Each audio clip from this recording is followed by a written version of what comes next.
انسان کو حضور صلی اللہ تعالی علیہ وسلم کی بات ماننا ضروری ہے۔ امامت کبریٰ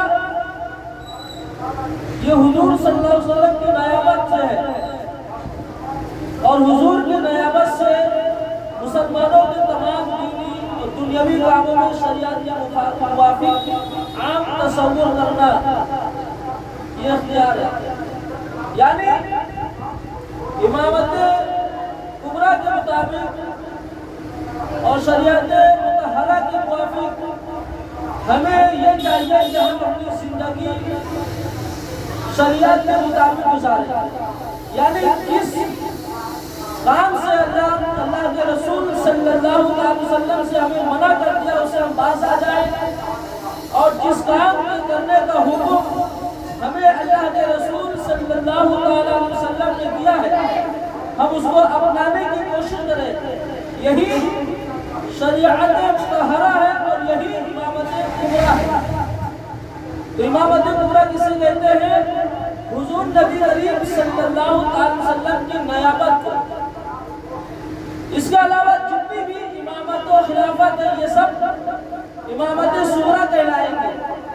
امامت کبریٰ صرف حضور نبی اکرم صلی اللہ علیہ وسلم کی امامت ہے، یعنی حضور صلی اللہ علیہ وسلم کی ہمیں اتباع کرنی ہے، حضور صلی اللہ علیہ وسلم کی ہمیں تابعداری کرنی ہے، حضور صلی اللہ علیہ وسلم نے جن باتوں کا ہمیں حکم دیا ہے اسی کے مطابق ہمیں اپنی زندگی گزارنے کی کوشش کرنی ہے، اور اسی میں ہمارے اور آپ کی کامیابی ہے۔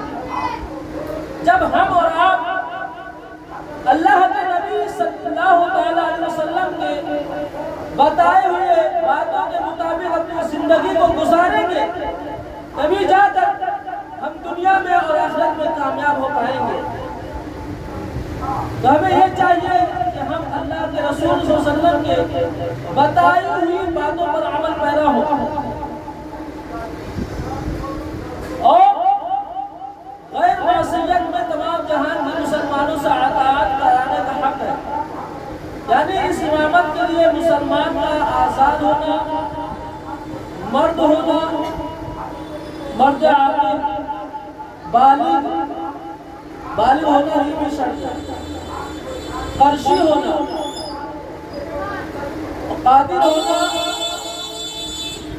یہ بھی شرط ہے۔ یعنی خود اپنے آپ کو مختار، ایسا نہیں کہ کوئی اس کے اوپر اس کا مالک بنا ہوا ہے۔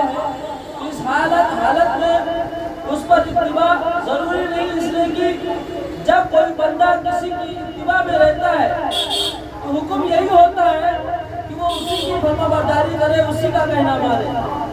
تو غیر معصیت یعنی گناہوں سے بچنے میں ہمیں یہ چاہیے کہ ہم حضور نبی کریم صلی اللہ علیہ وسلم کے باتوں پر عمل پیرا ہو۔ اگر ہم حضور نبی کریم صلی اللہ علیہ وسلم کے بتائے باتوں کے مطابق اپنی زندگی گزاریں گے تو یقیناً اپنے آپ کو گناہوں سے بچا پائیں گے۔ اور اس میں یہ بھی بتایا کہ ہاشمی اور علوی اور معصوم ہونا یہ شرط نہیں ہے۔ ہاشمی سے مراد یعنی ہاشمی خاندان میں پیدا ہوا یہ شرط نہیں ہے، وہ کسی بھی خاندان میں پیدا ہوا ہو اس کے لیے لازم و ضروری ہے کہ حضور نبی کریم صلی اللہ علیہ وسلم کی اتباع کرے۔